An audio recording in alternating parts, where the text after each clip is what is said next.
why did they tell us like, yeah, but what's the backup plan? What if we just stuck to the plan? And I think that's really what self-made is too, is sticking to that plan.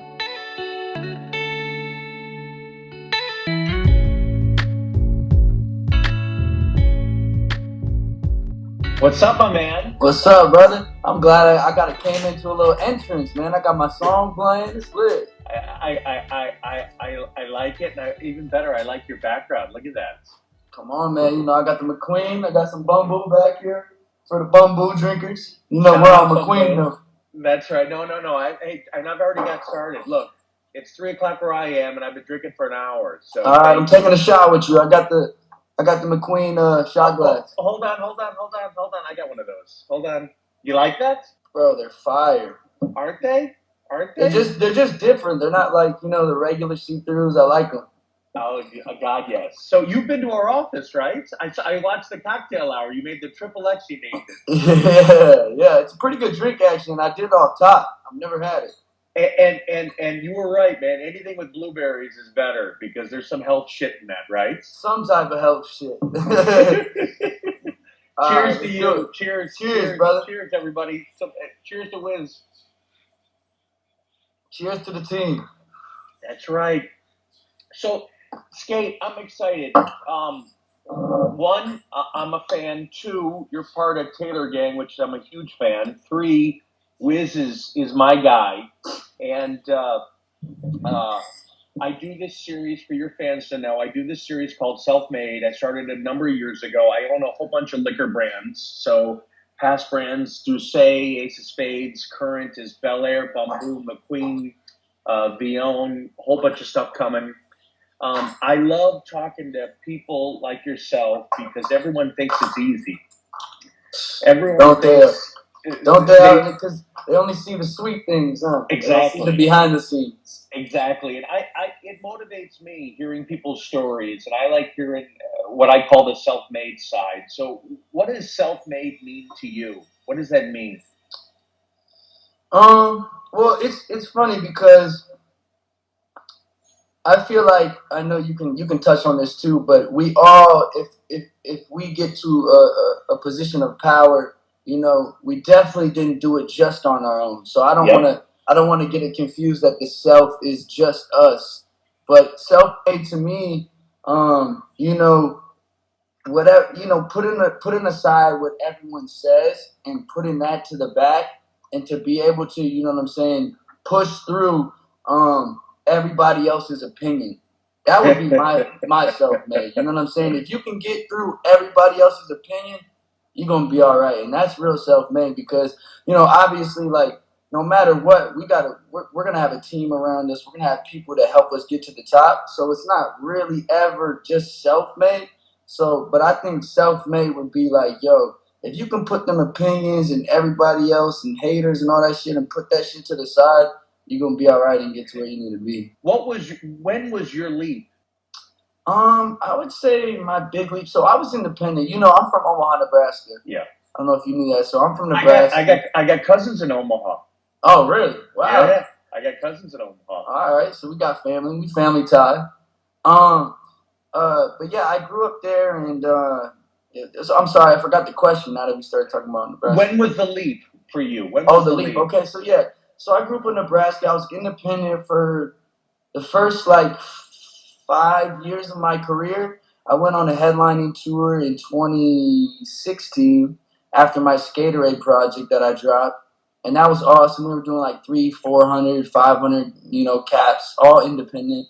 And then right after that, I was like, yo, there's so much going on, and I want to take that leap that you're talking about. I want to take that leap to the next level. It's like, if I can make a comparison, it'd be like, we didn't put all this work in to just not go to the NBA or to the league. Yeah. You know what I mean? Like, so I wanted to take that leap, and I think that leap was around 2018, I want to say. That's when I started my label with my partner, and then we did a JV with Atlantic. So I would say that leap was probably around like 2018.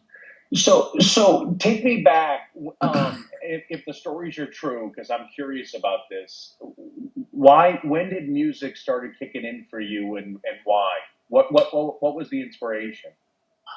Well, the real inspiration obviously was just being a huge music listener. You know what I'm saying? And that's probably what really drove me. I mean, you're always inspired by something, and I think that's what really clicks, and that's what my goal is doing music is to continue to inspire people because I was inspired, and obviously Wiz was one of my inspirations growing up. I went to a Wiz Khalifa concert, and that shit changed my life. Why? Why? I just seen this man like on stage, right? And he had all these people in Omaha, Nebraska, the city with there's nothing going on there. You've been there. Yeah. You got cousins and shit. We don't even got a professional team there, so there's nothing there. And this man came on the road and he put all these people in one room and just spoke to them almost like a prophet, you know. And so I'm like, yo, I'm sitting here, and I wasn't really a huge Wiz fan at the time. My friends were, so they put me on. They're like, yo, come to this concert. I'm like, all right, let's do it. So I go to the concert, and I'm just like, yo, like, look at this energy. You could just feel the energy in the room. You know what I mean? Yeah. And after that, I was like, all right, I want to do this. I want to inspire people. I want to be on stage. I want to, you know what I mean? And I think after that, I started to really just start writing, and I played basketball at the time too. So I was a sports guy too. My dad was a sports guy, so I was trying to follow in his footsteps also. And but music, man, it just kept speaking to me, and I felt like I had a great voice, and I wanted to speak and inspire people also. Were you singing at the time? Were you writing at the time? So I had done like I was in choir and shit like Yeah. that, but I wasn't like like taking it serious. And then I started like really like writing raps in my room, So in my basement, just. I can imagine, like, the next day after the concert, something happened. Like, you started doing something. What was Definitely, I started rapping. Like, Yeah. I started really writing lyrics. Like, I was like, yo, I'm about to start writing lyrics. Like, fuck this shit. Like, I don't want to just keep watching shit. I want to do the same. So I went and I played college for a year. I was still like doing music. You know what I mean? I went and played college at a D2 college, and it was also a performing arts school. So I wanted to be able to do both. So I started, opening up for people at the college. They always had they would have like Big Sean or like, somebody come through, and I would always be the guy because they knew I did music, and I would always be the guy like, yo, you want to open up? Like, hell yeah, let's do it. So boom, I think right after that, I quit college after my first year, and I was like gonna go back to Omaha, and I was like, yo, I just want to pursue this music career, no matter however many years it takes me. I just want to like really focus in and dial in because I really I was starting to enjoy it a lot more. And right after that, a crazy opportunity came my way. I'm grateful for it. A couple of my friends that were a year younger than me, they went to my school, and they were also like they got real popping on Vine. Do you remember the app Vine? Yeah, of course. So it was basically like what TikTok is now, Yeah. but back then. Their names were Jack and Jack, Yeah. and they were really, really popping on Vine. And they were like, "Yo, we want to get into the music, And I was the guy that was doing the music at the school. Sorry, I'm getting text messages. And I was like, "Cool, let's put a record together." So we put one record together. It goes gold independently. And this was when there was no stream, so you had to buy the record. That was my first like real big achievement. We did that, and right after that, they went on tour, and their first tour ever. It was a House of Blues tour, and they sold out every single show. So and you opened for them. I opened up for them, so that's when I started to gain the social media attraction because I was opening up and getting like real core fan base, And then after that, it really started to escalate. So I would say like right after that tour, then I opened up for Ray Shremmer, Travis T. Mills, Wiz, just a bunch of people, and it just kept spiraling. So back at school, when you decided to stop, what did your family say? What did everyone say when you're like, you know what, I'm gonna go focus on music? I mean, the number one thing was always, yeah, music, that's cool, but like, what's the backup plan? Yeah. It was always that. There was always, what's the backup plan? And I always was like, what's the backup? But why is there got to be a backup plan? Why can't I do this until I'm fucking 35? maybe I get my shot at 35. I seen a quote like with Jay-Z that all the labels turned him down because he was too old at like age like 20 something. I can't remember what the age was. It might have been 30 or something. And I was like, yo, like, yeah, what is, like, why did they tell us, like, oh, yeah, but what's the backup plan? What if we just stuck to the plan? You know what I mean? And I think that's really what self-made is too, is sticking to that plan, man, and not letting nobody tell you nothing. But it's the hardest part is at some point you want that affirmation that you're making the right choice, but no one wants to give the affirmation that you're making the right choice. Not until you there. Then they want to give it all to you like they were there for sure. Go back to Wiz. So do you remember what was it like when you met him for the first time, considering he's your inspiration? So the Wiz story is crazy. So I actually know Chevy. I actually knew Chevy before. So and it's funny, he'll tell you this too. So we did a song. He's the only person I paid a feature for. He's the only person when I was independent, because I had to obviously use my own money, and shit was expensive back in the day, and or still is. And so we did a song together on my Sk8 project, and then I said I went on tour for that Sk8 project, and I did a show in Pittsburgh at Mr. Smalls, and he'll tell you this every day. He's like, man, it's the first time where I'm like, bro, this kid's a fucking star, because I sold out it's called Mr. Smalls in Pittsburgh. And he was telling me, like, just nobody comes here and does that in Pittsburgh. And, let's perform our song. He came through, and that was, like, the first day I met Chevy.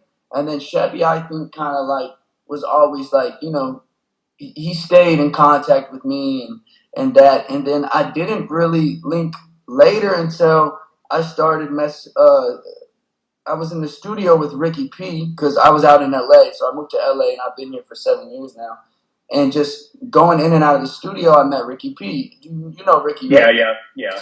So he's the producer for Taylor Gang too. He's got hits, huge hits. He did the song with Lil Uzi Vert and Wiz. And so boom, I linked with Ricky, and we're in the studio from like 8 p.m. to like, I think it's coming up on 4 a.m. or whatever, right? And Ricky's like, we've been working all night, and Ricky's like, yo, Wiz is about to pull up. I'm like, right now? Like at 4 o'clock? And he's like, yeah, I guess he just got up and he's about to come to the studio. I'm like, all right, let's run it. So he pulls up. We're playing our music. He's like, this shit's hard as fuck, da-da-da, you want to work? I'm like, yeah, let's do it. He puts on the sledge drum beat, and after that, it's a wrap. And then at the time, I was still we kept going in the studio and working, and just, chilling and shit and smoking weed. And Will started to come into the studio sessions, just being around. And I was still trying to find a manager at the time. So I had my label. I started my label. That was one of my goals, is to just have my own independent label. And so I started that with my partner. And then I was still trying to find somebody to manage it. And it just so happened that Will came in the picture, and they were like, yo, whatever you need, like, we can help out in this way. And I was like, that's perfect, because that's really what I need. And then that's how kind of the deal all came together. And did you tell him the story? Did you tell Wiz the story that basically you saw him in concert and he's the inspiration? Oh yeah. I told him, I was like, bro, like you're like one of the real reasons that I'm here right now doing what I do.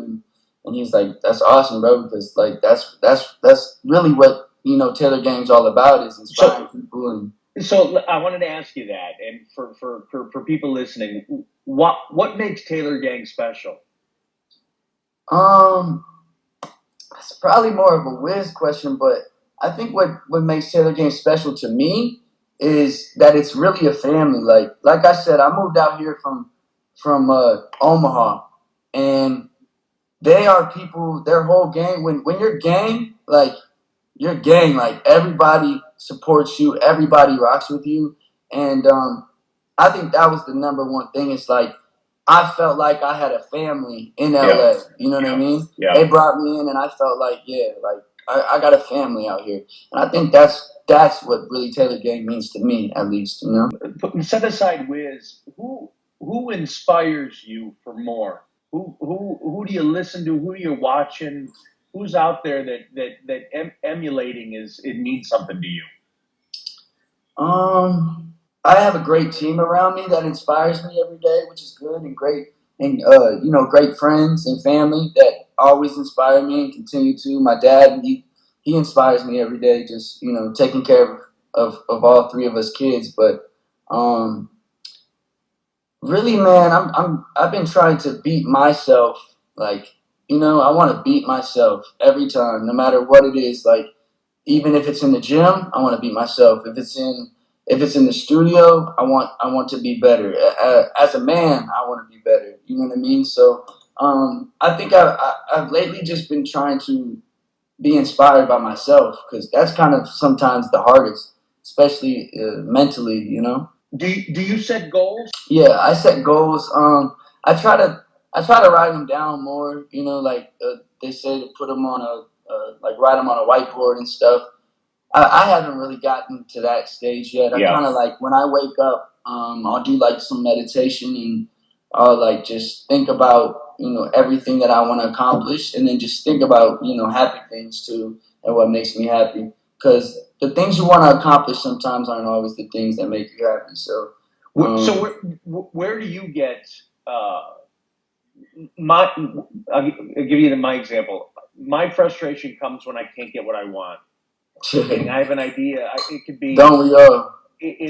I want to design something. I want to taste something. I can't hit it. I want it now. I want it now. And it has nothing to do with the current music that's out. It's about the stuff that doesn't exist yet. Where does your frustration come from? I would say the same, almost. But then I'm trying to teach myself to, before I think about, oh man, I could have did. Nah, like, I'm so grateful. Like, look what I've done. I try to flip it. I'm trying to train my mental state lately to, okay, like, yeah, you wanted this, but look what you got. Or like, even like, that's how I track myself too. Is like, yeah, I might have not accomplished the goal that I wanted, but when I'm looking at it, if you look at it, the numbers are continually to grow. They continuously grow. So like, that's productive. You know what I mean? That's a win for me every time. Like, Sk8, love talking to you. I'm a huge fan. I'm a fan of Taylor Gang, a fan of Wiz, fan of Will. You guys, I'll do anything for you guys. So next step is we got to work on a project together. Let's do it. Come on, I'm ready. Let's shoot if this is your best video, we got to do one better now. Come on, let's one up. And keep the McQueen going, all right? We're going to keep the juices flowing, man. Make sure y'all get the McQueen, the Bel Air, the Bumbo. It's all out. It's love. Sk8, super love good. You, man. It's got a little sweetness to it, but there's no sweet. I mean, hey, thank you so much, man. You have a good one too. Thank you.